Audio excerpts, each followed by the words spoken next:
నమస్తే masters. Light workers టీవీకి స్వాగతం సుస్వాగతం. మన గురువు గారు బ్రహ్మర్షి పితామహ పత్రిజీకి, స్వర్ణమాల పత్రి మేడంకి అనంతకోటి పాద నమస్కారాలు, హృదయపూర్వక కృతజ్ఞతలు తెలియద్దాం. అద్భుతమైన జ్ఞానాన్ని మనందరికీ అందజేసిన ఈ ప్లాట్ఫామ్కి, లైట్ వర్కర్స్ టీవీ అండ్ టీమ్కి హృదయపూర్వకంగా ధన్యవాదాలు తెలియజేసుకుంటూ, మాస్టర్స్ సోపానాలు అనే అద్భుతమైన వర్క్షాప్లో మరి ఈరోజు 7th డే మాస్టర్స్, అద్భుతమైన మాస్టర్స్ యొక్క విజ్ఞానాన్ని మరి ఒక్కొక్క టాపిక్కి సంబంధించి మరి ఆరోగ్యము, సంపద, ఇలా ఎన్నో టాపిక్స్ సంబంధించి మనం తెలుసుకుంటూ వస్తున్నాము. అండ్ ఈరోజు white eagle, master white eagle మనకి మరి సంతోషంగా ఎలా ఉండాలో మరి ఆ విషయాలన్నీ కూడా పార్వతీ మేడం మనకు చక్కగా వివరిస్తారు. మాస్టర్స్ ఎంతో అద్భుతంగా ఈ జ్ఞానాన్ని మన ముందుకు తీసుకొస్తున్నారు. Parvati ma'am, welcome ma'am, welcome to the session. Thank you ma'am. Good afternoon masters అందరికీ. విశ్వగురువు బ్రహ్మర్షి పితామహ పత్రిజీకి, అలాగే లైట్ వర్కర్స్ టీవీకి, అలాగే ఈ క్లాస్కి విచ్చేసినటువంటి మాస్టర్స్ అందరికీ కూడా నా ఆత్మ ప్రణామాలు తెలియజేసుకుంటున్నాను. మరి ఈరోజు మనం అందరం కూడా తెలుసుకోబోయే టాపిక్ సంతోషంగా ఉండడం ఎలా. ఈరోజు 7వ రోజుకి అడుగు పెట్టేశాం. ఇప్పటి వరకు మనము 60 క్వశ్చన్స్కి ఆన్సర్స్ మనం తెలుసుకున్నాము. ఈరోజు మరి వైట్ ఈగల్ అనే మాస్టర్ని ఇన్వైట్ చేసుకున్నాం హృదయపూర్వకంగా ఆ జ్ఞానాన్ని తెలుసుకోవడం కోసం. మరి మనమందరము కూడా ఇప్పుడు కళ్ళు 2 మూసుకొని వేళల్లో వేలు పెట్టుకొని కాళ్ళు 2 క్రాస్ చేసి ఆత్మబోధ చేసుకుందాం మాస్టర్స్ ఒక 2 నిమిషాలు. నేను సర్వశక్తివంతమైన సర్వజ్ఞత్వం గల ఆత్మస్వరూపమును. నేను ఒక విశిష్ట కార్యానికై ఈ జన్మను పొంది పృథ్వీపై జన్మించాను. నా మనోవాక్కాయ కర్మలన్నీ ఆ విశిష్ట కార్యాన్ని నెరవేర్చడానికి అనుగుణ్యంగా ఉన్నాయి. ఈ రోజంతా నేను జాగరూకతతో నా ఆలోచనలను, మాటలను మరియు చేతలను గమనించుకుంటాను. నేను అన్నమయ, ప్రాణమయ, మనోమయ శరీరాలకు బానిస అవ్వకుండా నిరంతరం నా జీవాత్మ గమనిస్తున్నది.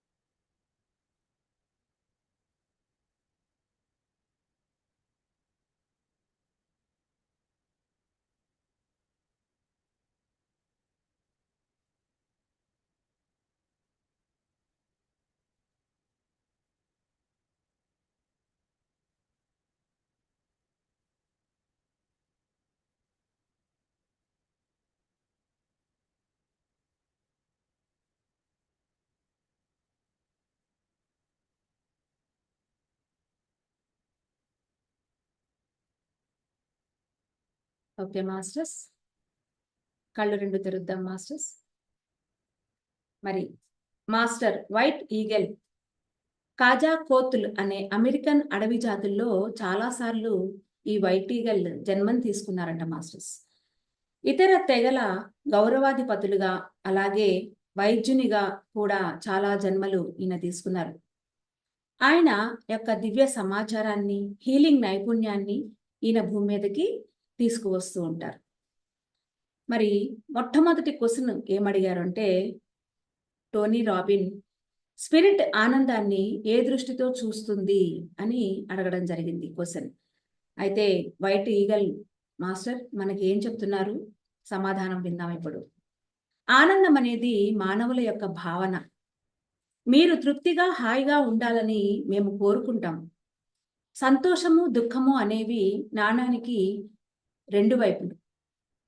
ఆ నాణాన్ని ఇటు తిప్పితే ఆ రోజున మీరు సంతోషంగా ఉంటారు.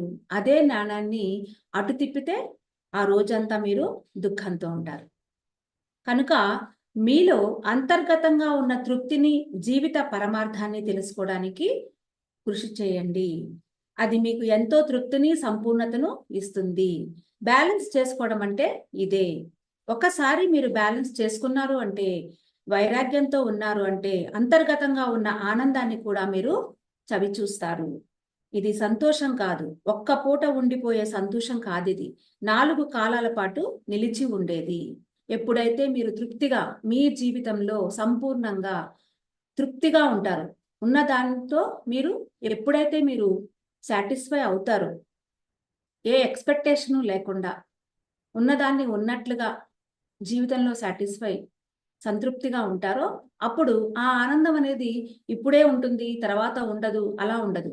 ఆ లోతుల్లోంచి మనం లోపల నుంచి వస్తుంది ఆ ఆనందం.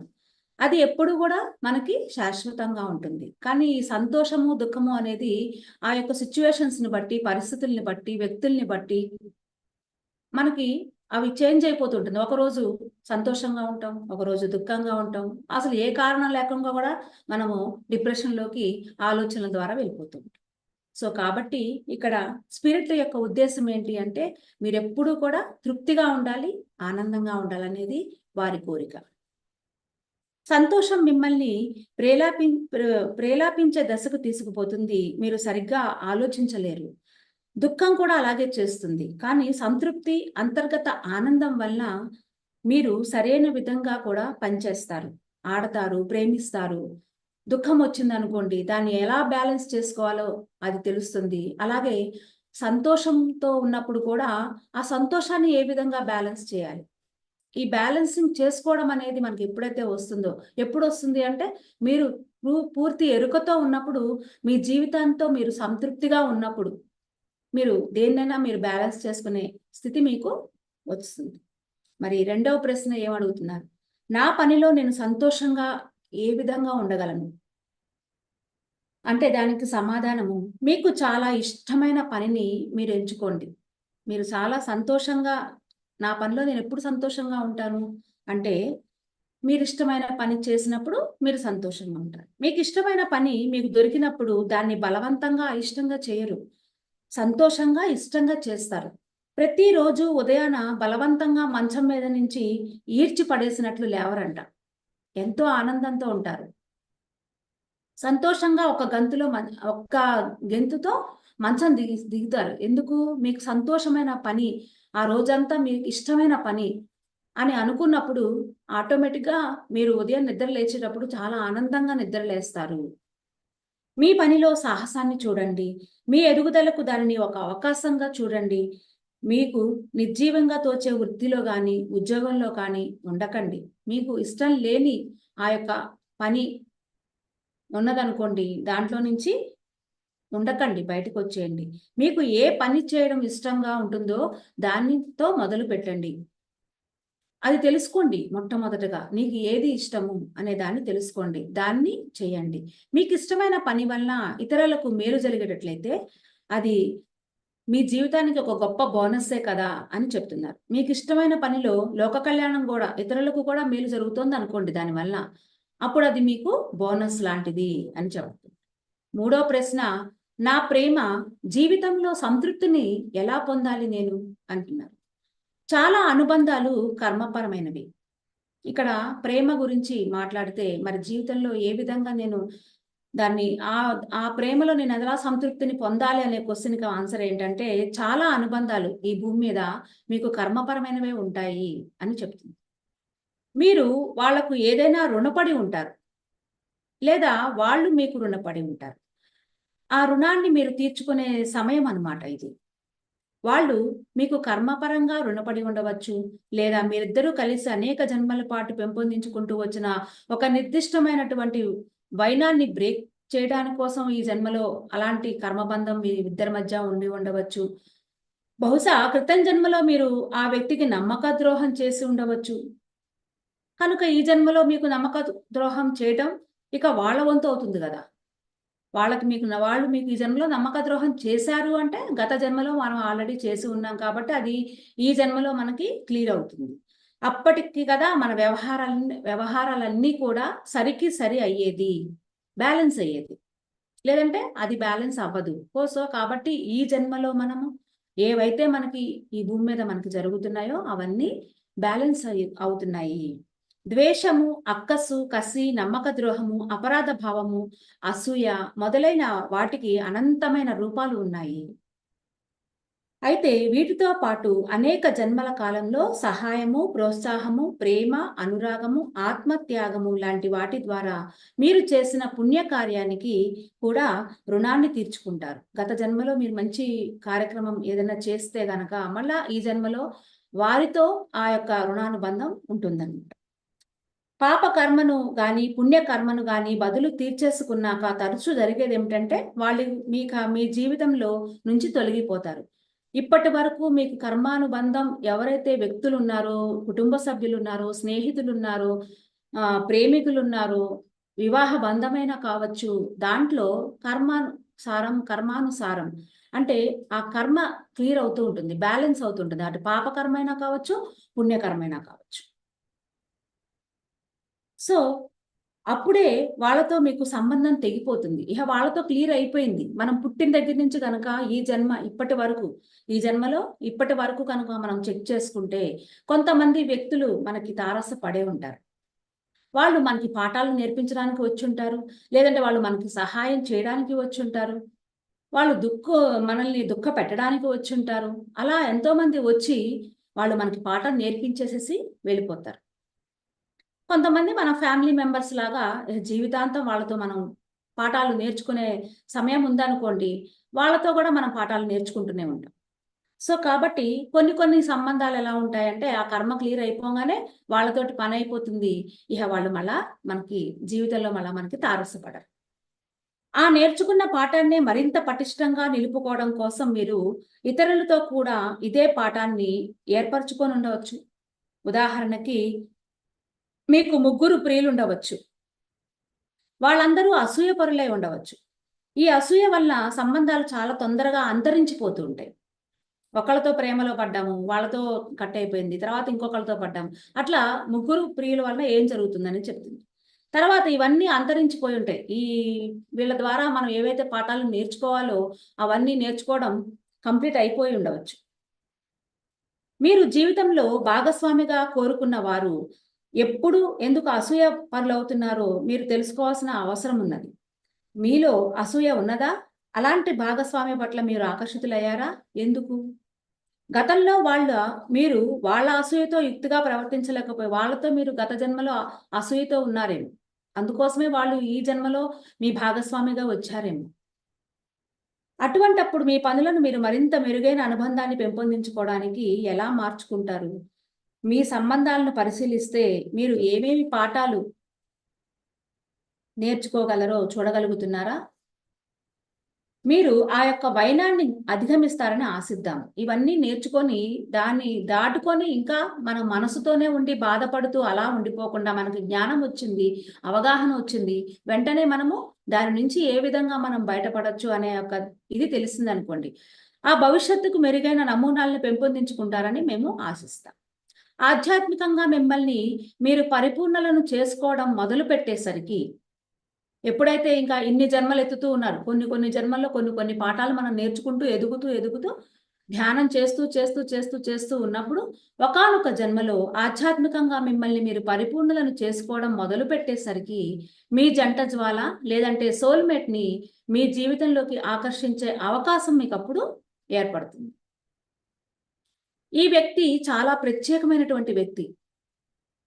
ఈ వ్యక్తి కేవలం మిమ్మల్ని ప్రేమించడమే కాదు, మీ ఆధ్యాత్మిక తత్వాన్ని మీరు అన్వేషించుకోవడంలో మీకు ప్రోత్సాహం కూడా ఇవ్వడం జరుగుతుంది. మీరిద్దరూ కలిసి గొప్ప ఆధ్యాత్మిక కార్యాలను మీరు చేయగలుగుతారు. ఎవరైతే సోల్‌మేట్ గాని కావచ్చు, ఫ్రెండ్స్ కావచ్చు, సోల్‌మేట్ ఫ్రెండ్ రూపంలో రావచ్చు, లేదంటే జంట జ్వాలలు అంటే ట్విన్ ఫ్లేమ్స్ ఎవరైతే ఉంటారో ముఖ్యంగా భార్యాభర్తలైతే ఎక్కువగా వాళ్ళు ఒకళ్ళనొకళ్ళు ప్రోత్సహించుకుంటూ ఉంటారు. అట్లాగే ఆధ్యాత్మిక మార్గంలో ట్విన్ ఫ్లేమ్స్ ఇద్దరు ఫ్రెండ్స్ లాగా, అక్క చెల్లెల్లాగా అట్లా వచ్చిన వాళ్ళు ఒకళ్ళకొకళ్ళు ప్రేమించుకోవడం మాత్రమే కాదు, బాధ్యతను తీసుకోవడం మాత్రమే కాదు, అలాగే ఆధ్యాత్మిక అభివృద్ధి కోసం కూడా వాళ్ళు ఎక్కువగా మీకు ప్రోత్సాహాన్ని ఇవ్వడం జరుగుతుంది. వీరిద్దరూ కలిసి ఎంతో ఆధ్యాత్మిక ఎదుగుదలను పొందుతారు. అయితే అన్నిటికన్నా ముందుగా అనవసరమైన వైఖరులను అంతం చేసేసి మీరు ఏ భాగస్వామి అయితే మీలోకి ఆకర్షించాలని కోరుకుంటున్నారో అలాంటి వ్యక్తిగా మిమ్మల్ని మీరు పెంపొందించుకోవడం, మీ కర్మానుబంధాల ద్వారా మీరు నేర్చుకోవాల్సిన అవసరం ఉన్నది. మిమ్మల్ని ప్రేమించే వ్యక్తి, మిమ్మల్ని జాగ్రత్తగా చూసుకునే వ్యక్తి, విశాల హృదయంతో ఉండగలిగినటువంటి వ్యక్తి, ఆధ్యాత్మికత ఉన్నటువంటి వ్యక్తి మీకు కావాలనుకుంటే మీరు కూడా ఆ గుణాలతో ఉండడం అవసరం. సో ఇలాంటి గుణాలన్నీ మీకు కావాలనుకున్న వ్యక్తి మీరు కావాలనుకుంటున్నారనుకోండి, అలాంటి గుణాలు కూడా మీ లోపల ఉండాలి. ఇక్కడ ఏమేం చెప్పారు? ఎన్ని గుణాలు చెప్పారు? ప్రేమించే వ్యక్తి, అలాగే మిమ్మల్ని జాగ్రత్తగా చూసుకునే వ్యక్తి, అలాగే విశాల హృదయంతో ఉండగలిగినటువంటి వ్యక్తి, ప్యూర్ హార్ట్, ఓపెన్ మైండెడ్తో ఉండే వ్యక్తి, ఆధ్యాత్మికత ఉన్నటువంటి వ్యక్తి కావాలని మీరు కోరుకున్నారనుకోండి. సపోజ్ మీకు ఇంకా మ్యారేజ్ అవ్వలేదు, అలాంటి వ్యక్తి నాకు కావాలి అని అనుకున్నారనుకోండి, అప్పుడు మీ లోపల కూడా ఇలాంటి క్వాలిటీస్, ఇలాంటి గుణాలు మీ లోపల ఉంటేనే కదా ఆటోమేటిక్గా లైక్ అట్రాక్ట్స్ లైక్, అంటే మిమ్మల్ని వాళ్ళు ఆకర్షించడం జరుగుతుంది. ఇలాంటి గుణాలు ఉన్న వాళ్ళనే మీరు ఆకర్షిస్తారా? ఎప్పుడు ఆకర్షిస్తారు అంటే మీ లోపల కూడా ఇలాంటి గుణాలు ఉన్నప్పుడు. అట్లా ఎలాంటి వాళ్ళు అలాంటి వాళ్ళనే కదా ఆకర్షిస్తారు. సో ఈ విధంగా మనకి సంతృప్తిని పొందుతాం జీవితంలో అని చెప్తున్నారు. ఇంకా 4th క్వశ్చన్కి వచ్చేసరికి, నాకెన్నో సమస్యలు ఉన్నాయి, వాటిని నేను ఎలా అధిగమించి సంతృప్తిగా నేను బతకగలను అనే క్వశ్చన్ అడిగారు.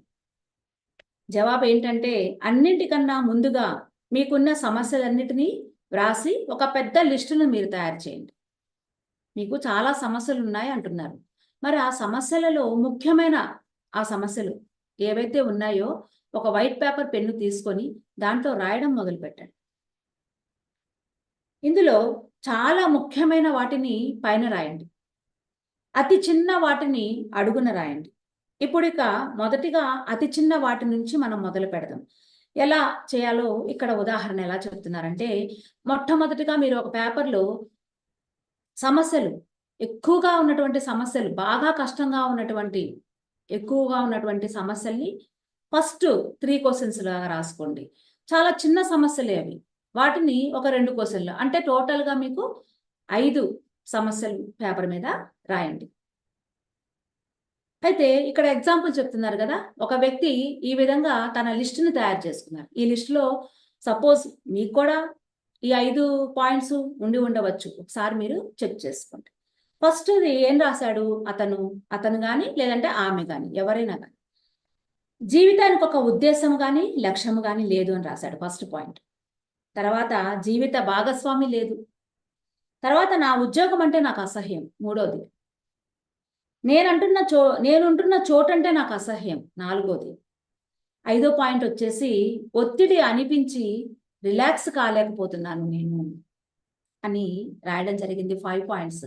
అక్కడ మీరు అమ్మాయి అతడా ఆమె అని తీసేస్తే ఈ 5 పాయింట్స్ అందరికీ ఒకసారి మీ జీవితంలో మీకు ఇలాంటి 5 పాయింట్స్ ఉన్నాయేమో ఒకసారి చెక్ చేసుకోండి. ఈ విధంగా 5 పాయింట్లు రాసుకోవాలండి. మీ జీవితంలో మీకు ఏమేమి ఉన్నాయో అవన్నీ ఒకసారి లిస్టు మీరు రాయండి. మొట్టమొదటిగా ఇక్కడ క్లియర్ చేసుకోవాల్సిన వాటిల్లో మనం కింద నుంచి మొదలు పెడదాం, చిన్న సమస్య నుంచి. అంటే ఇక్కడ 5వ పాయింట్ తోటి మొదలు పెట్టారన్నమాట. ఫస్ట్ 5వ పాయింట్ ఏం చెప్పాము మనం ఇక్కడ, ఒత్తిడి అనిపించి రిలాక్స్ కాలేకపోతున్నాను అని చెప్పడం జరిగింది. అప్పుడు ఏం చేయాలి, దీనికి మనం ఏం చేయాలి? ఒత్తిడి అనిపిస్తోంది కానీ నేను అసలు రిలాక్స్ కాలేకపోతున్నాను అన్న దానికి మనం జీవితంలో ప్రాక్టికల్గా మనం ఏం చేయాలి అనే దాని గురించి ఇక్కడ వివరించడం జరిగింది. మొట్టమొదటిగా ఇక్కడ ఏం చెప్పారు, ధ్యానం చేసే వాళ్ళతో చేరండి. మీరు పల్లె ప్రాంతాల్లో కానీ అలాగే సముద్ర తీరాన కానీ ఎక్కువసేపు నడవండి.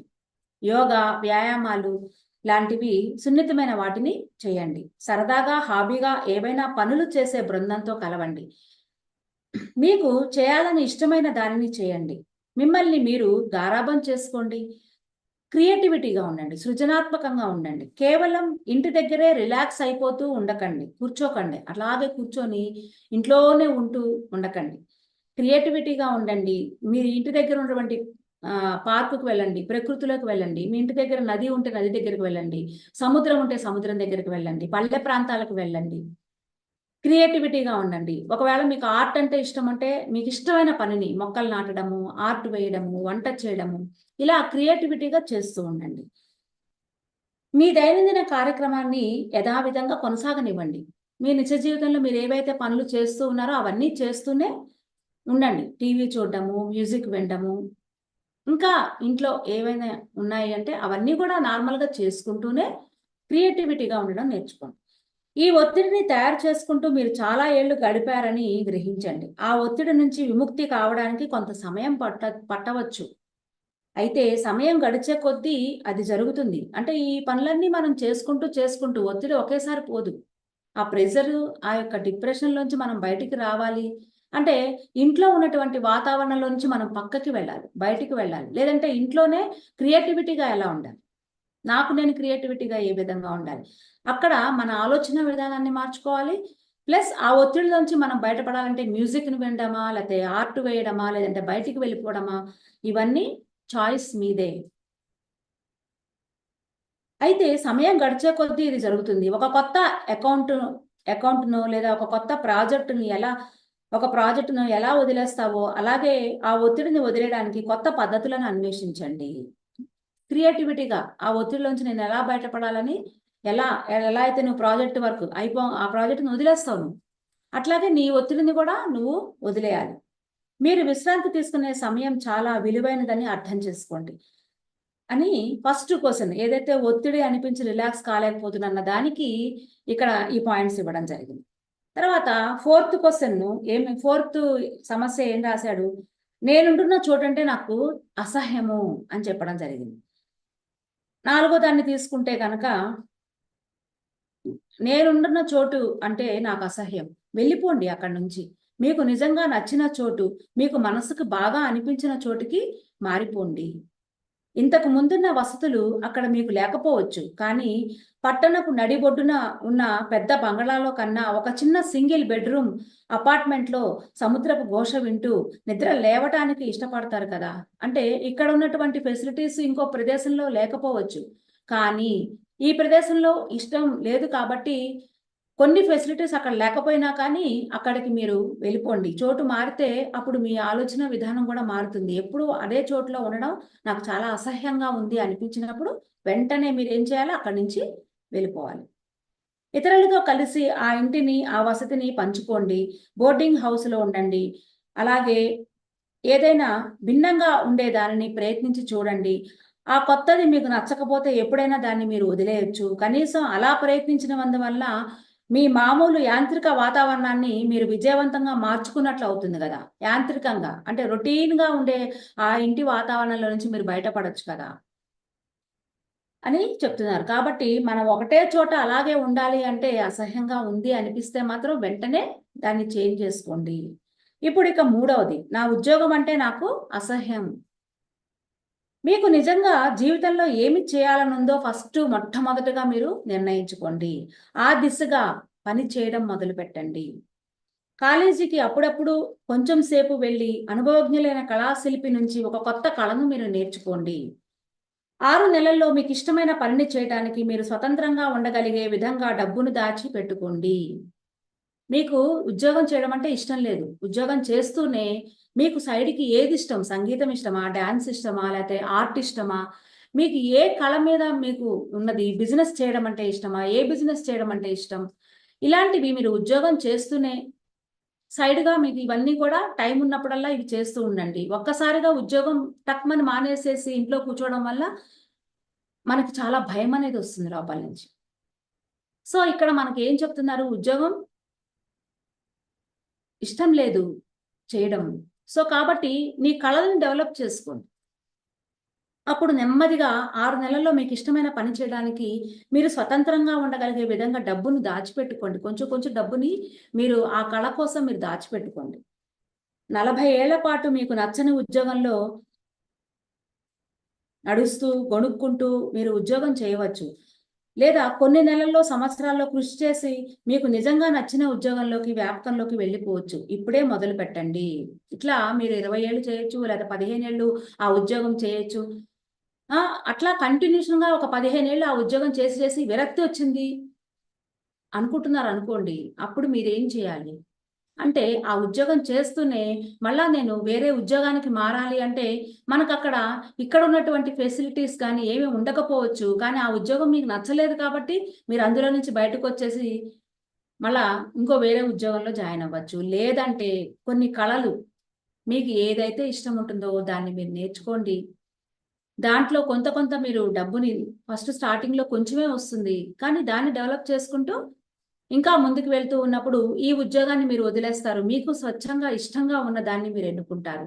సో, అప్పుడు మీరు తృప్తి చెందుతారు. దానివల్ల మీకు తృప్తి అనేది లభిస్తుంది. సో, ఇలా ఈ విధంగా మొదలుపెట్టండి అని మూడోది చెప్పడం జరిగింది. తర్వాత జీవిత భాగస్వామి లేదు అనే దాని గురించి ఇప్పటి వరకు చెప్పుకున్నవన్నీ మీరు కనుక చేసినట్లయితే, ఇప్పటి వరకు వారి కింద నుంచి మనం వస్తున్న ఒత్తిడి తీసేసుకోవాలనుకున్నాం.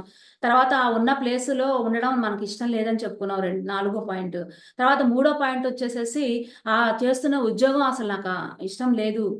అసహ్యంగా ఉంది అని చెప్తున్నాం. ఇప్పుడు రెండో పాయింట్ జీవిత భాగస్వామి లేదు. ఇప్పటి వరకు చెప్పుకున్నవన్నీ కూడా మీరు గనక చేసినట్లయితే, మీరు మార్పుకు అలవాటు పడుతున్నారనమాట. ఇలాంటివన్నీ మీరు కొంచెం కొంచెంగా మార్పు చెందించుకుంటూ ముందుకొస్తున్నారు. అప్పుడు మీకు ఏమొస్తుంది లోపల నుంచి అంటే, మీరు ధైర్యం వస్తుంది మొట్టమొదటిగా. ధైర్యవంతులవుతున్నారు. మీ ఇంటిని మీరు మార్చేసుకున్నారు. ఉద్యోగాల్ని మార్చేశారు. అలాగే రిలాక్స్ కావడం మీరు పూర్తిగా నేర్చుకున్నారు. గతంలో కన్నా ఇప్పుడు మీ జీవితము 1000 రెట్లుగా మెరుగుగా ఉన్నది. సరేనా? ఇప్పుడిక మీరు మిమ్మల్ని నిజంగా ప్రేమించే తోడు కోసం వెతకడం మొదలుపెట్టడం అవసరము. ఇవన్నీ క్లియర్ అవుతూ వచ్చాయి నెమ్మదిగా. ఇక్కడ ఫోర్త్ పాయింట్ జీవిత భాగస్వామి నాకు లేదు అన్నారు. ఇంకా ఇవన్నీ చేసిన తర్వాత మీ జీవితంలో ఒక తోడు కావాలి అనిపించినప్పుడు అక్కడి నుంచి మీరు వెతకడం మొదలుపెట్టారు. అయితే ఇక్కడ వీళ్ళేం చెప్తున్నారు వైట్ ఈగల్ ఏం చెప్తున్నారు అంటే, పాత పద్ధతుల్లో మీరు వెతకద్దు. బార్ల దగ్గరో, రేవ్ పార్టీల దగ్గరో, లేక డాన్స్ వేస్తున్న చోటో వెతకకండి. మీరు జీవిత భాగస్వామిని ఎంచుకోవడానికి మామూలుగా వెళ్ళే చోట్ల కన్నా పూర్తి భిన్నమైన చోటికి వెళ్ళి వెతకండి. హాబీ పనులు చేసే బృందాలతో, స్పోర్ట్స్ క్లబ్బులతో, వేదాంత తత్వాధ్యయనం చేసే సమాజాలలో, ధ్యాన బృందాలలో మీరు కలవండి. అలాగే సదస్సులకు వెళ్ళండి, ఆర్ట్ గ్యాలరీలకు వెళ్ళండి. మీరు కోరుకున్న కోవకు చెందిన వ్యక్తిని కలుసుకోవాలి అనుకుంటే, మీకు ఆసక్తి ఎక్కడ ఉంటుందో, ఎక్కడికి వెళితే మీకు హాయిగా అనిపిస్తుందో, అక్కడికి వెళ్ళడం చాలా ముఖ్యము అని చాలా ఇంపార్టెంట్ పాయింట్ ఇది. మీకు ఏ ప్లేస్‌కి వెళ్తే ఆనందం వస్తుంది అన్నప్పుడు మీరు ఎలాంటి వాళ్ళతో కలిస్తే నువ్వు హాయిగా ఉంటావు. అట్లాంటి ప్లేసెస్‌కి మీరు వెళ్తూ ఉండండి రెగ్యులర్‌గా. విశ్వాన్ని అడగండి. తర్వాత అలాంటి ప్లేసెస్‌కి వెళ్తూ ఉండండి. అందరితో కలుస్తూ ఉండండి. విశ్వాన్ని అడగండి లేదా మహితాత్మను అడగండి. మీకు చాలా మేలు చేకూర్చే సరియైన వ్యక్తిని మీ దగ్గరికి పంపించమని చెప్పి మనం ఆల్రెడీ ధ్యానం చేస్తున్నాం కాబట్టి మీకు అడగండి. సృష్టిని అడగండి. విశ్వాన్ని అడగండి. జాగ్రత్త. చాలామంది తమకు అద్భుతంగా సరిపోయే వ్యక్తి, తమకు అన్ని విధాలా సహకరించే వ్యక్తి దొరికినా, అక్కడ మీకన్నీ దొరుకుతాయి. కొన్ని కొన్ని ప్లేసెస్‌కి వెళ్ళినప్పుడు మీకు అద్భుతమైన ఆ యొక్క ఆహ్, అమ్మాయి కావచ్చు, అబ్బాయి కావచ్చు, ఎవరైతే వెతుకుతున్నారో వాళ్ళు మీ దగ్గరికి వస్తారు. అక్కడ మీరెలాంటి మనసులో భావాలుంటాయో చెప్తున్నారన్నమాట. మరీ సన్నగా ఉన్నదనో, మరీ లావుగా ఉన్నదనో, వయసు చాలా ఎక్కువనో, వయసు చాలా తక్కువనో, చూడ్డానికి అతి నిరాడంబరంగా ఉన్నాడనో, అతని జాతి గాని, మతం గాని తమకు తగినది కాదనో, తెలివితేటలు మరీ ఎక్కువగా ఉన్నాయనో, ఇలాంటి చాలా చాలా చిన్న చిన్న కారణాలకి వాళ్ళని వదిలేస్తూ ఉంటారంట. వెతకడం మొదలుపెట్టారు. వస్తున్నారు మీ దగ్గరికి అందరూ. కానీ ఇలాంటి కారణాలన్నీ చెప్పుకొని వాళ్ళని వదిలేస్తూ ఉంటారు. దాని ద్వారా విశ్వం నీకు ఆల్రెడీ అందిస్తుంది. నీ యొక్క కోరికలు, నీ యొక్క మనసులో ఉన్నటువంటి భావాలు ఏవైతే మనస్సు చేస్తోందో దాని దానివల్ల నువ్వేం చేస్తున్నావు? నీ దగ్గరకొచ్చిన వ్యక్తిని కూడా కొన్ని కారణాల వల్ల చిన్న చిన్న కారణాలే అవి. సన్నగా ఉందనో, లావుగా ఉందనో, లేపోతే కరెక్ట్‌గా మాట్లాడట్లేదనో, ఇంకా ఏవో కొన్ని పెట్టుకొని కారణాల వల్ల వాళ్ళని వదిలేస్తున్నాం. ఒక్కొక్కరిని క్షుణ్ణంగా తెలుసుకోండి. వాళ్ళ మాటలను, వాళ్ళ చేతలను గమనించండి. పైపై మెరుగులను కాదు మీరు చూడాల్సింది. లోపల వజ్రాన్ని చూడండి. నమ్మకంతో ఓర్పుగా ఉండండి. తగిన వాళ్ళను కొద్ది కాలంలోనే పొందే కన్నా, తగిన వ్యక్తిని చాలా కాలం తర్వాత పొందడమే మేలు అని చెప్పారు. సో, కాబట్టి అన్నీ పర్ఫెక్ట్‌గా 100% ఉండాలని లేదు. సో, కొన్ని వాళ్ళ లోపల లోపాలు ఉన్నా, మనము మన ధ్యాన శక్తి ద్వారా మనకి దగ్గర అయిన తర్వాత ఆటోమేటిక్‌గా వాళ్ళలో మార్పుని మనం తెచ్చుకోవచ్చు. అన్ని కారణాలు పెట్టుకొని ఒక్కొక్కసారి మనం వదిలేస్తూ ఉంటాం. అలా వదిలేయకుండా మనం నెమ్మదిగా, క్షుణ్ణంగా తెలుసుకోండి. జీవితంలో మీకు ఏది కావాలి, ధ్యానం ద్వారా దాన్ని నమ్మండి, విశ్వాన్ని నమ్మండి, మాస్టర్స్‌ని అడగండి. తప్పనిసరిగా మీకు అది లభిస్తుంది. ఇక మొదటి దానికొచ్చేస్తే జీవితానికి ఒక ఉద్దేశం కానీ, లక్ష్యం కానీ లేదన్నారు. ఇప్పుడు ఈ ముఖ్యమైనటువంటి విషయానికి వచ్చేద్దాం. ఇప్పటికి అన్ని సమస్యలు సమసిపోయాను అనుకుందాం. నెమ్మదిగా ఒక్కొక్క సమస్య మనం క్లియర్ చేసుకుంటూ ఫస్ట్ పాయింట్‌కి వచ్చేసాం. మీలో ఆత్మస్థైర్యము, సంతృప్తి అనేది ఏర్పడింది. నెమ్మదిగా రిలాక్స్ అయిపోయారు కదా మరి. మీకు నచ్చిన వృత్తిలో ఉన్నారు. మీ ఎదుగుదలను తెచ్చిపెట్టే ఇంట్లో ఉన్నారు. మీ జంట జ్వాలతో ఉన్నారు. ఇక ఇప్పుడు మీ జీవిత కార్యాన్ని గురించి చూసుకోవాల్సిన సమయం. మీరు మీ భాగస్వామి మీ మీ జీవితాల్లో ఇప్పుడిక ఏమి చేయాలనుకుంటున్నారు? ఇద్దరు కలిసి. మీరు మీ భాగస్వామి. సమాజాన్ని మెరుగుపరచడానికి, మీ విలువను పెంచుకోవడానికి మీరు ఏం చేయగలరు? మీరు మీ వృత్తి ద్వారా కానీ, మీరు పెంపొందించుకున్నటువంటి మీ హాబీ ద్వారా కానీ సమాజ సేవ చేయగలరా? మీ భాగస్వామితో కలిసి కానీ, లేకపోతే అవసరమైతే ఒంటరిగా కానీ, ఒకవేళ సపోజ్ మీ భాగస్వామి మీతో కలవలేదు, కలవకపోయినా పర్వాలేదు. మీరు ఒంటరిగా ఏమి చేయాలనుకుంటున్నారు అనేది తెలుసుకోండి.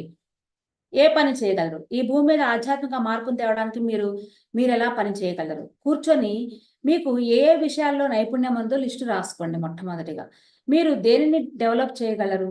ఇతర 4 సమస్యలను పరిష్కరించుకునే ప్రయత్నంలో మీరు పెంపొందించుకున్న మీ నైపుణ్యాలను ఇప్పుడు ఉపయోగిస్తూ ఈ సమస్యను పరిష్కరించండి. ఒక లక్ష్యంతో, బేషరతు ప్రేమతో ఉండే జీవితాన్ని సృష్టించుకోండి మీకు మీరుగా. మీరు ఆ పనిని తప్పనిసరిగా చేయగలుగుతారు.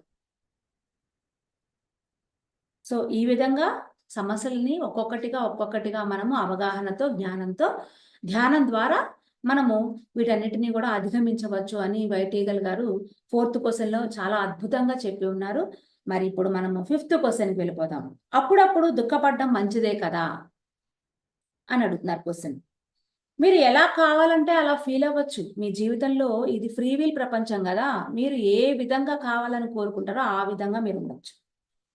కానీ మీ ఎమోషన్స్‌ని మీరు నిజంగా కంట్రోల్ చేయాలనుకుంటే, మీరు దీన్ని పెంపొందించుకోవాల్సిన అవసరం ఉంది. ఎందుకంటే, ఒక్కోసారి మీరు బాధపడతారు. దిగులుగా ఫీల్ అవుతారు. మీరొక ఉద్యోగం ఇంటర్వ్యూకి వెళ్లారనుకుందాం సపోజ్. ఆ ఉద్యోగం మీకు రావాలని మీరు నిజంగా కోరుకుంటున్నారనుకోండి. మీరు ఏడుపు మొఖంతోనో, లేదంటే డిప్రెషన్‌తోనో ఆ ఇంటర్వ్యూకి వెళితే, అవతలి వాళ్ళకు మీరు ఆ ఉద్యోగానికి తగిన వాళ్ళు కాదేమో అనిపిస్తుంది. ఏది కావాలని కోరుకుంటున్నారో అక్కడికి వెళ్ళాలి అంటే ఎంతో యాక్టివ్‌గా ఉండాలి. ఎంతో హ్యాపీగా ఉండాలి. కానీ మీరు ఏ మొఖంతో, ఏడుపు మొఖంతో గాని, డిప్రెషన్‌తో గాని వెళితే మీకు ఆ ఉద్యోగానికి తగిన వాళ్ళు కాదేమో అని వాళ్ళకనిపించేస్తుంది. కనుక మీకు ఆ ఉద్యోగం వచ్చే అవకాశం తగ్గిపోతుంది. మీరు డిప్రెషన్‌లో ఉండగా ఎవరితోనైనా స్నేహం చేయడం చాలా కష్టం. ప్రతీదీ ఒక ప్రయత్నంగా అనిపిస్తుంది. అయితే ఎంపిక, తుది నిర్ణయం మీదే అనుకోండి. సో, కాబట్టి మనము దుఃఖపడటం ఓకే. డిప్రెషన్‌లోకి వెళ్తున్నాం. ఓకే. బాధ అనిపిస్తుంది. ఓకే. ఏడవాలనిపిస్తుంది. అది ఓకే. అంతా మీ చేతుల్లోనే ఉంది. కానీ ఎంతవరకు అనేది అది మన చేతుల్లోనే ఉంటుంది. సో, కాబట్టి ఆ డిప్రెషన్‌లోకి వెళ్తున్నాము, వెళ్ళిపోయాము, పర్వాలేదు. మళ్ళా మనం పూర్తి ఎరుకలోకొచ్చాము. ఇక్కడ నేనేం చేయాలి? అనేది నువ్వే స్టాండ్ తీసుకోవాలి. నీకు నువ్వే ఎదగాలి. అలాంటప్పుడు నువ్వు ధ్యానం చేయాలి. ఆధ్యాత్మిక సంస్థల్లోకి వెళ్ళాలి. అట్లాగే బుక్స్ చదవాలి. దేని ద్వారా అయినా సరే నువ్వు డిప్రెషన్‌లోకి వెళ్తున్నావో, ఆ యొక్క దానికి పరిష్కారం కావాలి అంటే నువ్వు అందులోనే ఉండిపోకుండా అందులో నుంచి నువ్వు బయటికి రావాలి. వీటి యొక్క మొత్తం నువ్వు క్రియేటివిటీగా నువ్వు అందులో నుంచి బయట పడితే కదా ఆటోమేటిక్‌గా నీ డిప్రెషన్‌కి ఒక పరిష్కారం అనేది లభించేది. సో, కాబట్టి ఇక్కడ దుఃఖంగా ఉండడము, లేకపోవడము అనేది మీ చేతుల్లోనే ఉందని చెప్తుంది. ఎప్పుడు చూసినా దుఃఖంగా ఫీల్ అవుతుంటాను. దీనిని ఎలా నేను ఆపేయగలను అనేది 6th క్వెషన్. డిప్రెషన్‌తో ఎలా వ్యవహరించాలో వ్యూహాన్ని తయారు చేసుకోండి. అలాంటివి ఇక్కడ కొన్ని చెప్పుకుందాం మనం. కొన్ని పాయింట్స్ ఇచ్చారు.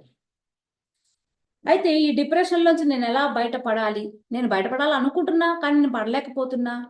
సో, దీనిలోంచి ఎలా బయటపడాలని చెప్తున్నారు. అందమైన బొమ్మను మీ మనస్సు తేలికపరిచే బొమ్మను మీ మంచం పక్కన బల్ల మీద కానీ గోడ మీద కానీ ఉంచుకోండి. మీరు ప్రొద్దుట నిద్ర లేవగానే మొదటగా మీ దృష్టి దాని మీద పడాలన్నమాట. మీకు ఈ దేన్ని చూస్తే ఆనందం అనిపిస్తుంది. కొంతమంది దేవుడి పటాలు పెట్టుకుంటూ ఉంటారు. ఇంకా కొంతమంది వాళ్ళకి ఏదైతే నచ్చుతుందో ఆ పటాన్ని మీరు ఎదురుగుండా పెట్టుకోండి. ఉదయం నిద్ర లేవగానే దాని చిత్రాన్ని చూడండి. ఆ విధంగా మీరు డిప్రెషన్‌లో నుంచి నెమ్మదిగా బయటికి రావడం జరుగుతుంది. అలాగే మంచం మీద పడుకొని ఆ రోజున మీరు చేయవలసినవన్నీ కళ్ళకు కట్టినట్లుగా ఊహించుకోండి. ఆ పనులన్నీ ఘన విజయంతో మీరు చేసినట్లుగా ఊహించుకోండి. నెగెటివ్ ఆలోచనలు మీ మనసులోనికి రానీయనివ్వద్దు. ఆ రోజు మనం ఏం చేయాలి? పడుకొని మనం నిద్ర లేచే ముందే పోనీ లేచిన తర్వాత కూర్చొని మనము ఏ ఏ పనులైతే చేయాలో ఆ పనులన్నీ పర్ఫెక్ట్‌గా నడిచినట్లుగా మనం పాజిటివ్‌గా 100% మనం ఊహించుకోవాలి. ఊహాశక్తి అనేది మనం పెంపొందించుకోవాలి. సో, నెగటివిటీ వస్తోంది.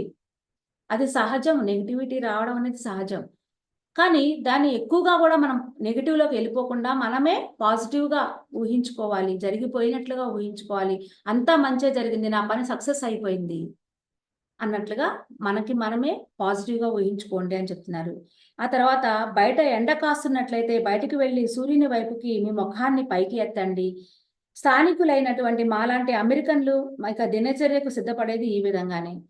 సో, ఉదయం నిద్ర లేవంగానే మనం బయటికి వెళ్లి ఆ సూర్యుని దగ్గర ఎదురుగుండా కూర్చుంటే ఆ సూర్య కిరణాలు మన మీద పడుతూ ఉన్నప్పుడు, ఆ విధంగా కూడా మనం ఒక పాజిటివ్‌ని మనం డెవలప్ అంటే ప్రకృతిలోకి వెళ్ళడం. ఇక్కడ సూర్యుని దగ్గరికి వెళ్లి సూర్యుడి దగ్గర పెట్టడము అంటే ఉదయం నిద్ర లేవంగానే ఆ ప్రకృతిని చూడడం, ఆ గ్రీనిష్‌ని చూడడం, ఆ చల్లటి వాతావరణంలోకి పార్కులోకి వెళ్ళడం, లేదంటే కొంత వ్యాయామం చేయడం. ఇలాంటివి అప్పుడప్పుడు మనం చేంజ్ చేసుకుంటూ ఉండాలి. మనకి మనమే రొటీన్‌లో ఉండకుండా రొటీన్‌ని బ్రేక్ చేస్తూ ఉండండి ఎప్పుడూ గూడా. సో, దానివల్ల మనకి కొన్ని రోజులు మనం బ్రహ్మముహూర్తంలో లేవడం, ఎర్లీ మార్నింగ్ లేవడం 4:00కి, కొన్ని రోజులు మనం నార్మల్‌గానే 7:00కి లేవడం. అట్లా మనకి మనమే కొన్ని మనం పెట్టుకొని, మనము రొటీన్‌ని బ్రేక్ చేస్తూ ఉండాలి. మీకు నిజంగా నచ్చిన ఆహారాన్ని మనం బ్రేక్‌ఫాస్ట్‌గా తీసుకోవడం. అలాగే ప్రకాశవంతమైన రంగుల్లో ఉండే ఆకర్షణీయమైనటువంటి దుస్తులు ధరించండి. నల్లని బట్టలు గానీ, బూడిద రంగు బట్టలు గానీ ధరించకండి అని చెప్తున్నారు. తీరిగ్గా, హాయిగా మీ పనుల్లో దిగండి. లేదా ఎలాంటి హడావిడి లేకుండా పెందలాడే పనిని మొదలుపెట్టుకోండి. నిదానంగా, నెమ్మదిగా పనులు కొంతమంది చేసుకుంటుంటారు. కొంతమంది ఏంటంటే టైంకి ఇట్లా అయిపోవాలి అనేది వాళ్ళకి కొన్ని ఉంటాయి. లేతే కొన్ని కండిషన్స్ పెట్టుకుంటారు. లేతే ఇట్లాగే ఉండాలనుకుంటారు.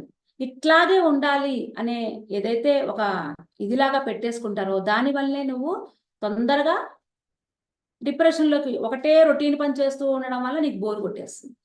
సో, కాబట్టి ఒక్కొక్క రోజు ఒక్కొక్క రకంగా మీకు నచ్చిన విధంగా మీరు చేసుకుంటూ వెళ్తూ ఉండండని చెప్తున్నారు. ఆ రోజంతా మీకు ఎదురయ్యే అనుభవాలను మంచివిగాను చూడొద్దు, చెడ్డవిగాను చూడొద్దు. కేవలం ఆసక్తిగా అలా చూస్తూ ఉండండి. అంతే. ప్రతి క్షణము మీరు ఏదో కొత్తది నేర్చుకుంటూ ఉంటారు. సాహసంగా ఉండండి. సో, కాబట్టి ఇక్కడ ప్రతి పని, ప్రతి పరిస్థితిలో మీరు మనము 2 రకాలుగా చూస్తూ ఉంటాం. అందుకనే మనం ఎప్పుడూ కూడా ద్వంద్వత్వంలో ఉంటాం. ద్వంద్వత్వంలో ఉండడానికి కారణం ఏంటయ్యా అంటే, మన లోపల ఉన్నటువంటి మేల్, ఫీమేల్ ఎనర్జీస్ ఇంబాలెన్స్‌లో ఉండడం. నీ లోపలే మేల్ ఎనర్జీ ఉంది. నీ లోపలే ఫీమేల్ ఎనర్జీ. అర్ధనారీశ్వర తత్వము అంటారు దాన్ని. ఈ అర్ధనారీశ్వర తత్వంలో మనకి కొంతమందిలో మేల్ ఎనర్జీ ఎక్కువగా ఉంటుంది. కొంతమందిలో ఫీమేల్ ఎనర్జీ తక్కువగా ఉంటుంది. కొంతమందిలో ఫీమేల్ ఎనర్జీ ఎక్కువ ఉంటే మేల్ ఎనర్జీ తక్కువ. ఈ 2 బ్యాలెన్స్ చేసేది ఏదయ్యా అంటే మనం ధ్యానం చేయడం వల్ల 2 గంటలు ధ్యానం చేయడం వల్ల ఈ 2 బ్యాలెన్స్ అవుతాయి. అప్పుడు మనము ప్రతి సిట్యుయేషన్‌ని ఎంతో బ్యాలెన్స్‌గా ఉంటాం. అక్కడ మంచి చూడము, చెడు చూడము. అలా సాక్షిగా ఉండడం జరుగుతుంది.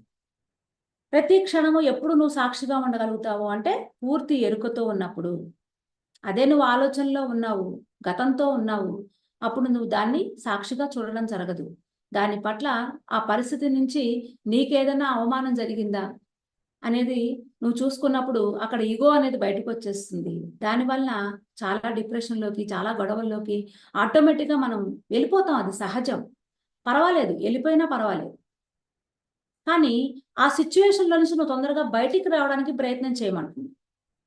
ఒక సిచ్యువేషన్ జరిగినప్పుడు, ఒక పరిస్థితి భార్యాభర్తల మధ్య కావచ్చు, లేదంటే కుటుంబ సభ్యుల మధ్య కావచ్చు, ఏదైనా ఒక గొడవ జరిగింది. దాని ద్వారా కోపంతోటి నువ్వెన్ని మాటలన్నా కానీ, నువ్వు పక్కకొచ్చేసిన తర్వాత నీ మనసులో దాన్ని కంటిన్యూ చేయకండి. అదే దాన్ని కంటిన్యూ చేసుకుంటూ, ఆ వ్యక్తుల్ని తిట్టుకుంటూ, ఆ పరిస్థితిని తిట్టుకుంటూ, అప్పుడు కదా మీ లోపల సెల్స్ అన్నీ కూడా వెంటనే డౌన్‌కెళ్ళిపోతాయి. మీరు ఎంత తొందరగా అందులో నుంచి బయటకొచ్చేసి, వెంటనే మీరు ఆ సిట్యుయేషన్ నుంచి నువ్వు బయటకి రావాలి అంటే ప్రకృతిలోకి వెళ్ళిపోవడం అన్నా చేయాలి, మ్యూజిక్ వినడం అన్నా చేయాలి, నీకు నచ్చిన వంట చేయడం అన్నా చేయాలి. ఏదో ఒకటి. మీకు ఏది నచ్చితే అది చేసుకుంటూ వెళ్ళిపోండి. మనసులో మాత్రం దాన్ని మోయకండి అని ఇక్కడ చెప్తున్నారు. మీ ఆధ్యాత్మిక కనెక్షన్‌ని పెంచుకోండి. అదృశ్య ప్రపంచంలో మీకు చాలా మంది మిత్రులున్నారు. ఎన్నో శక్తులు కూడా ఉన్నాయి. అదృశ్య ప్రపంచం అంటే కనిపించని ఆ ప్రపంచంలో ఎన్నో శక్తులు ఉన్నాయి. అంటే మీరు ఆధ్యాత్మికంగా, స్పిరిచ్యువల్‌గా ఎన్నో పుస్తకాలు చదువుతూ మిమ్మల్ని మీరు డెవలప్ చేసుకుంటూ మీ ఫోకస్ ఎప్పుడూ మీ మీదే పెట్టుకున్నారనుకోండి. అప్పుడు అదృశ్యంగా మీకు ఎంతోమంది మిత్రులుంటారు. ఎన్నో శక్తులు ఉంటాయి. వాటితోటి మీరు ఒంటరితనంగా ఉండి మీ మీద మీరు ఫోకస్ చేసుకున్నప్పుడు ఎన్నో అద్భుతాలు జరుగుతాయి. కానీ మన ఫోకస్ ఎప్పుడు దేని మీద పెట్టుకున్నాం? ఎవరి మీద పెట్టాం? కుటుంబ సభ్యుల మీద, లేదంటే నెగెటివ్ పరిస్థితుల మీద, బయట ఎంతసేపు మన ఫోకస్ లైట్ ఎప్పుడు గూడా బయటే ఉంది. మన మీద మనకి ఫోకస్ లైట్ ఉండాలి. ఎప్పుడుంటోంది? అంటే కరెక్ట్‌గా మనం ధ్యానంలో కూర్చున్నప్పుడు అప్పుడే శ్వాస మీద ధ్యాస పెడతాము. అప్పుడు మాత్రం గూడా ఫోకస్ మన మీద ఉంటుందా? అంటే 24 గంటలు నువ్వేదైతే ఆలోచిస్తున్నావో మళ్ళా ఆ ఫోకస్ దాని మీదకే పోతుంది. సో, అందుకనే ఆ సమయంలో మనకి ధ్యానం గూడా ఒక్కొక్కసారి కుదరడం లేదు.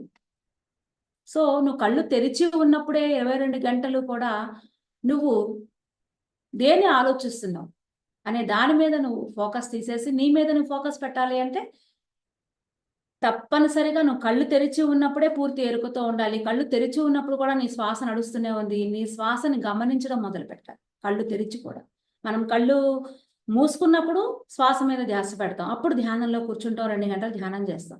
కానీ 22 గంటలు కళ్ళు తెరిచి ఉన్నప్పుడు కూడా మనం ఇదే పని చేయాలి.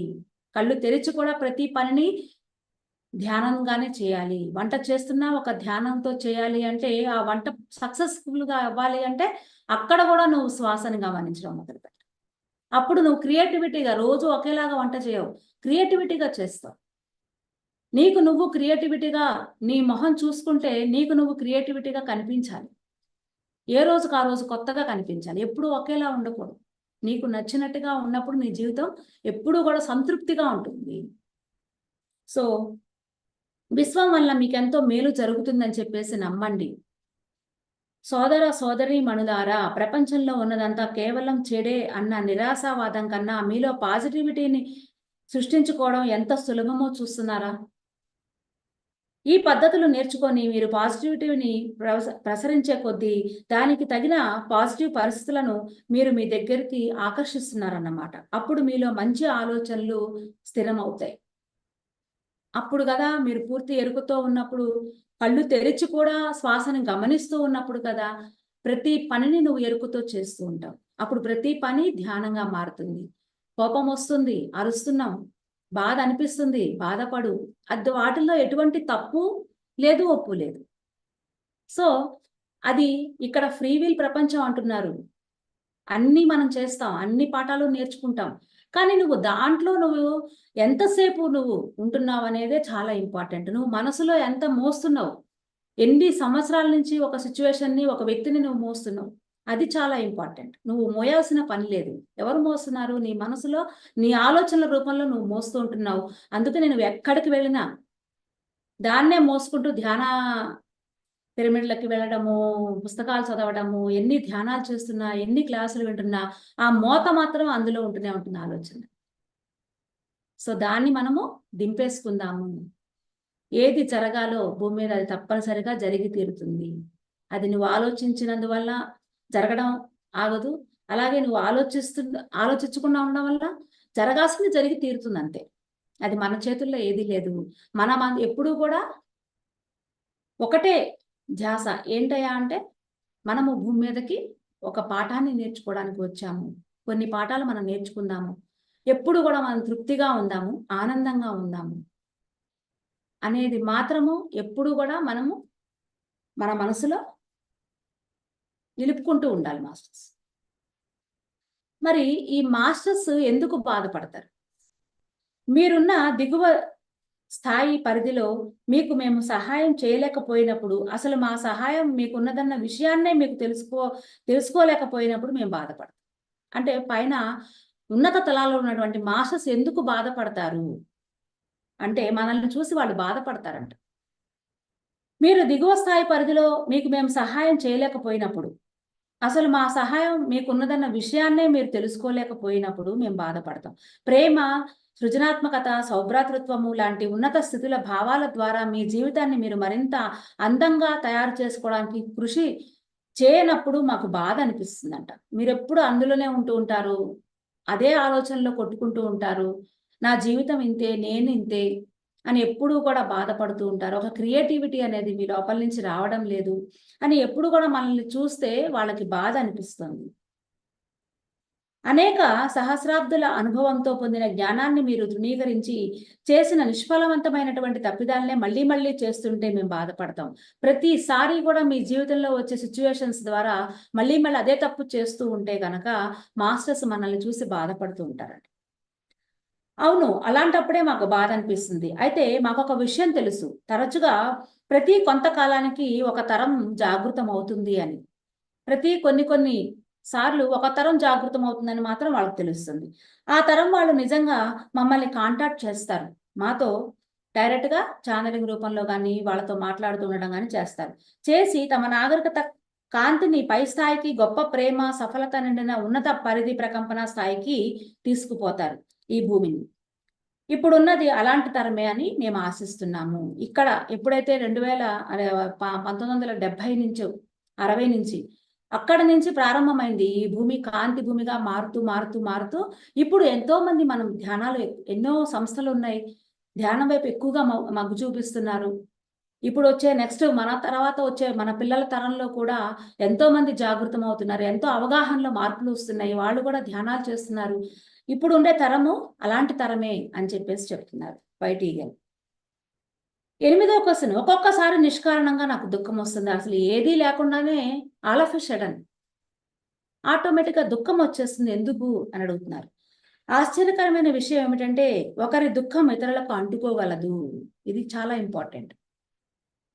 మనకు తెలియకుండానే ఒక్కొక్కసారి ఏదైనా ఫంక్షన్‌కి ఎళ్ళొస్తామా, లేకపోతే నలుగురు దగ్గర మనం బయటికి వెళ్ళి వచ్చి రాంగానే మన లోపల ఆటోమేటిక్‌గా మన ఇంట్లో ఉంటున్నా కానీ, మన లోపల నుంచి ఏ కారణం లేకుండానే అకారణంగా దుఃఖం వచ్చేస్తూ ఉంటుంది. ఆ దుఃఖం ఏంటయ్యా అంటే, దుఃఖంతో ఉన్నవాడి ఆరా లోపల నిలబడితే గనక ఆ వ్యక్తి డిప్రెషన్ అనుకోకుండా మీకు అంటుకునే ప్రమాదం ఉన్నది. మన ప్రతి ఒక్కరికి కూడా ఒక ఆరా ఉంటుంది మాస్టర్స్. ఎవరైనా ఒకళ్ళు ఇంటికి రావడం, మనం ఆ ఆరాలోకి గనక జస్ట్ అలా ఉన్నాము అంటే, కొంతసేపటికి మనకు తెలియకుండానే వాళ్ళ ఆరాలోకి, ఆ దుఃఖమైనటువంటి ఆరాలోకి మనం ఆటోమేటిక్‌గా వెళ్ళిపోతాం. అప్పుడు అనుకోకుండా మనకి కూడా దుఃఖం వచ్చేస్తుంది. నిష్కారణంగా మీకు దుఃఖం అనిపించినప్పుడు మీ ఆరాను శుభ్రం చేసుకోవడం నేర్చుకోండి. శక్తివంతమైన బంగారపు కాంతి మీ ఆరాలోకి ప్రవహిస్తున్నట్లుగా ఊహించుకోండి. ఆ కాంతి మీ ఆరాలోకి గ్రే రంగు నెగెటివ్ కాంతిని బయటికి ఎండలోకి పంపించేస్తున్నట్లుగా, ఆ ఎండలో ఆ గ్రే రంగు నెగటివిటీ నాశనమైపోతున్నట్లుగా ఊహించండి. మీరు నలుగురు మధ్య ఉన్నప్పుడు బంగారపు తెల్లని కాంతి మీ ఆరా చుట్టూ రక్షణ కవచంలాగా ఉన్నట్లుగా ఫీల్ అవ్వండి. ఆ కవచాన్ని మీరు ధరించండి. ఎప్పుడైనా కానీ మీరు బయటికెళ్ళొచ్చారనుకోండి, సపోజ్ బయటికి షాపింగ్‌కెళ్లారు, లేదంటే ఎక్కడన్నా ఫంక్షన్‌కి వెళ్లారు. వెళ్ళి వచ్చిన తర్వాత, ఇంటికొచ్చిన తర్వాత మీరు ఒక రాక్ సాల్ట్ ఉంటుంది గదా! రాళ్ళ ఉప్పు అంటారు.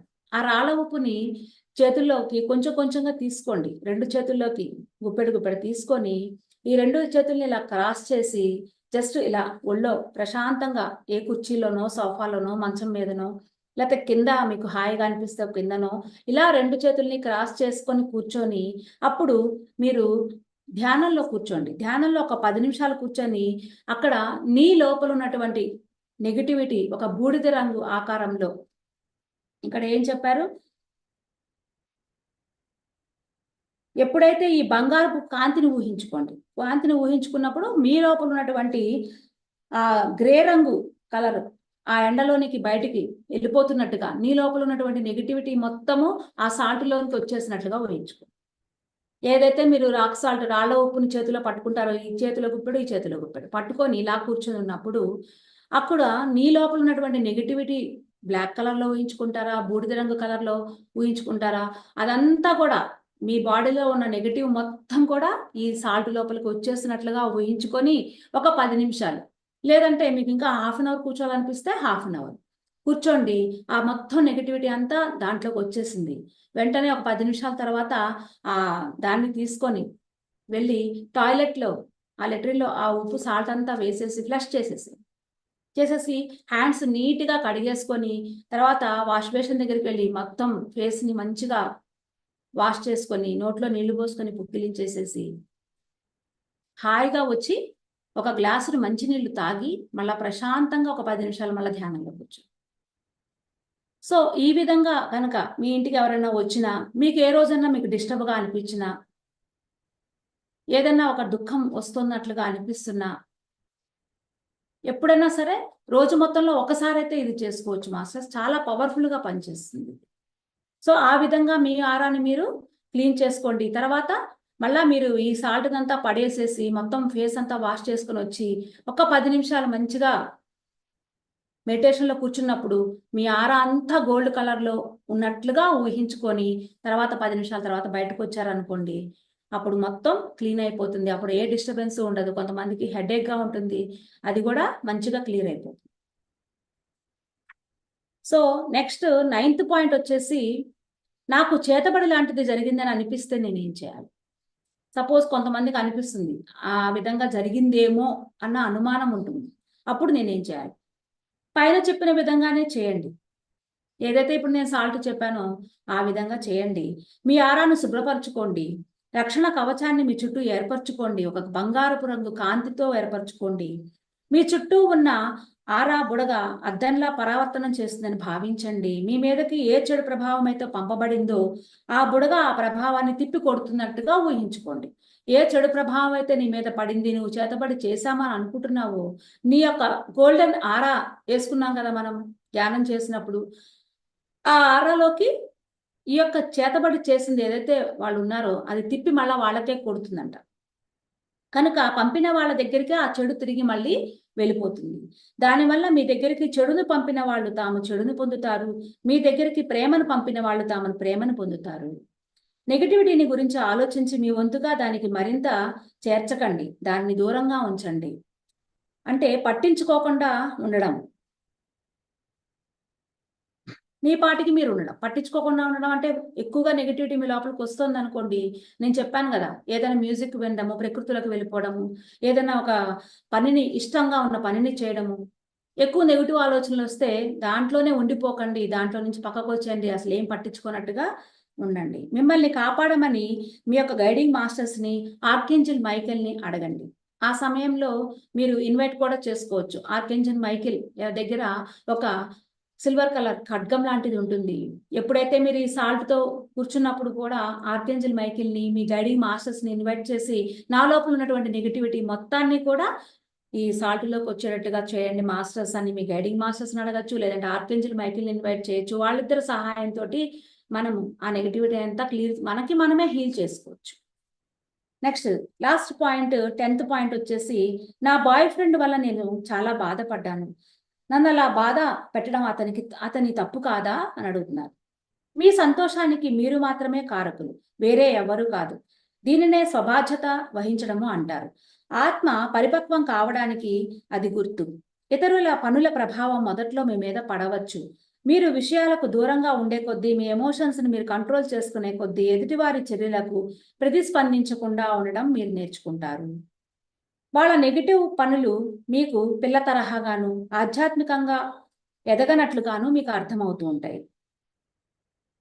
మీలోనే మీరు ఆనందాన్ని, ఆత్మస్థైర్యాన్ని, బేషరతు ప్రేమను సృష్టించుకోవడం మీరు నేర్చుకుంటారు.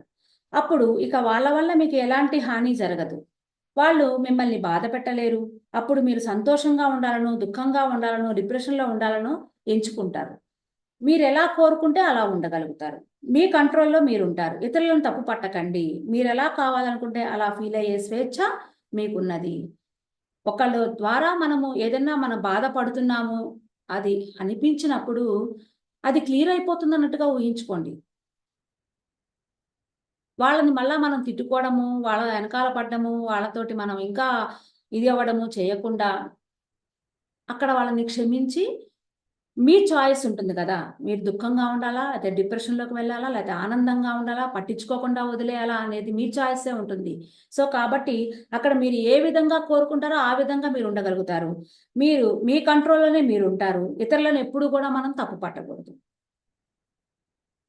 సో, మీరెలా కావాలనుకుంటే అలా ఫీల్ అయ్యేటటువంటి ఛాన్స్, చాయిస్ మీ చేతుల్లోనే ఉంది. ఇది భూమి అనేది ఫ్రీ విల్ ప్రపంచం మాస్టర్స్.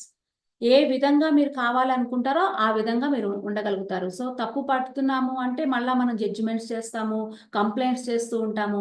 తిరిగి మళ్ళా మనకు అలాంటిదే కావాలి అని చెప్పేసేసి మనం అప్లికేషన్ పెట్టుకున్నట్లే. సో, కాబట్టి అక్కడితోటి వాళ్ళని క్షమించి వదిలేయడం అనేది మనం ఎప్పుడైతే నేర్చుకుంటూ ఉంటామో, అప్పుడు ఆటోమేటిక్‌గా మన ఆధ్యాత్మికంగా ఇంకా మనం ముందుకు వెళ్ళగలుగుతాము, నేర్చుకోగలుగుతాం. సో, ఈ రోజు వరకు మనము 70 క్వెషన్స్‌కి సమాధానాలు తెలుసుకున్నాం మాస్టర్స్. ఈ క్వెషన్స్ అన్నిటిని కూడా ఒకసారి అర్థం అయినట్టే ఉంటాయి, మళ్ళా అర్థం కానట్లు ఉంటాయి. కాబట్టి ఒకటికి 2 సార్లు అర్థం కాకపోతే మళ్ళీ మళ్ళీ వింటూ ఉండండి. కొన్ని ప్రాక్టికల్ సెషన్స్ మనకిచ్చారు. సో, అది తప్పనిసరిగా అందరూ చేయండి. చేస్తే తప్పనిసరిగా ఆ విధంగా జరిగి తీరుతుంది తప్పనిసరిగా. జరగకుండా ఉండడానికి లేదు ఛాన్స్. మన మైండ్ ఎప్పుడు చెప్తూ ఉంటుంది. జరుగుతుందా? జరగదు. అంటే వెంటనే స్టార్ట్ అయిపోతుంది. మైండ్ ఎప్పుడు మాట్లాడుతూ ఉంటుంది మనతోటి. ఇవన్నీ పుస్తకంలో చెప్పారు. అవన్నీ మన జీవితంలో మనం చేస్తే అవి జరుగుతుందో? జరగదో? ఇవన్నీ చేయడానికి నాకు సహకారం లభిస్తుందో? లేదో? ఇలాంటివన్నీ ఆలోచనలతోటి మీ అడుగు ముందుకు పడదు గూడా. సో, మొట్టమొదటిగా మనం చేసి తీరదాం. ఆ తర్వాత కదా జరుగుతుందా? జరగదా? అనేది మరి గైడింగ్ మాస్టర్స్ ఉన్నారు. ఎంతోమంది మాస్టర్స్ మన కోసం హెల్ప్ చేయడానికి సిద్ధంగా ఉన్నారు. నువ్వొక అడుగు ముందుకు వెయ్యాలి కదా! ఏదైతే ప్రాక్టికల్‌గా మనకి చెప్పారో ఈ పుస్తకంలో, అది నువ్వొక అడుగు ముందుకు వేస్తే తప్పనిసరిగా జరిగి తీరుతుంది. అదే అడుగే ముందుకేయకుండా మనం నెగెటివ్‌గా అన్ని ఆలోచనలు ఆలోచిస్తూ ఉన్నామనుకోండి, మనమే అడుగు ఏయకుండా అట్లాగే ఉండిపోతాం. ఇది చదువుతున్నంత సేపు ఈ పుస్తకంలో విషయాలన్నీ చాలా హాయిగా అనిపిస్తాయి. కానీ చేతల్లో మనం ఎప్పుడూ గూడా జ్ఞానాన్ని విన్న తర్వాత దాన్ని తప్పనిసరిగా అవగాహన చేసుకొని మనం ప్రాక్టికల్‌గా అనుభవం పొందాలి. అనుభవం పొందిన తర్వాత మాత్రమే మనము ఆ జ్ఞానాన్ని అందుకోగలుగుతాం. సో, మరి మళ్ళా రేపటి క్లాస్‌లో మనమందరం తప్పనిసరిగా ఇంకొక టాపిక్ తోటి మనమందరం కూడా కలుద్దాం మాస్టర్స్. ఈ అవకాశం ఇచ్చినటువంటి లైట్ వర్కర్స్ టీవీకి, ఈ క్లాస్‌కి విచ్చేసిన మాస్టర్స్ అందరికీ, ఈ క్లాస్‌కి వింటున్న మాస్టర్స్ అందరికీ కూడా నా హృదయపూర్వక ధన్యవాదాలు తెలియజేసుకుంటున్నాను. Thank you ma'am. Thank you thank you. Very much ma'am. Wonderful knowledge ma'am. నిజంగా ఎంతో అద్భుతమైన జ్ఞానాన్ని మీరు నిజంగా సెలెక్ట్ చేసుకొని అందరితో షేర్ చేసుకుంటున్నారు. సో ఎంత అద్భుతంగా మనం జీవించవచ్చు, ఎలా మనం ఎప్పటికప్పుడు క్రియేటివ్గా ఎలా ఉండవచ్చు, ఆ మాస్టర్స్ చాలా అద్భుతంగా మరి ఆ జ్ఞానాన్ని అందజేస్తున్నారు. అలాగే చాలా సింపుల్ టెక్నిక్స్, ఎంత అవును. నెగిటివ్ రిలీజ్ చేయడం కానీ అదంతా కూడా నిజంగా చాలా వండర్ఫుల్గా ఉంది మ్యామ్. Thank you. నిజంగా ఇంత చక్కని నాలెడ్జ్ మీరు సెలెక్ట్ చేయడము, మా అందరికి అందజేయడము really really great ma'am. Thank thank you. You ma'am. Thank you ma'am. Thank you masters, ఈ అద్భుతమైన విజ్ఞానాన్ని మరి మనందరికి అందజేసినందుకు పార్వతి మ్యామ్కి ఇంకొకసారి హృదయపూర్వకంగా కృతజ్ఞతలు తెలియజేసుకుంటూ, మరి మాస్టర్స్ రేపటి రోజు తిరిగి 3 o'clock పార్వతి మ్యామ్తో కలుసుకుందాము. చక్కగా ఈ వీడియోని లైక్ చేద్దాం, షేర్ చేద్దాము. మరింత మందితో ఈ జ్ఞానాన్ని మరి మనం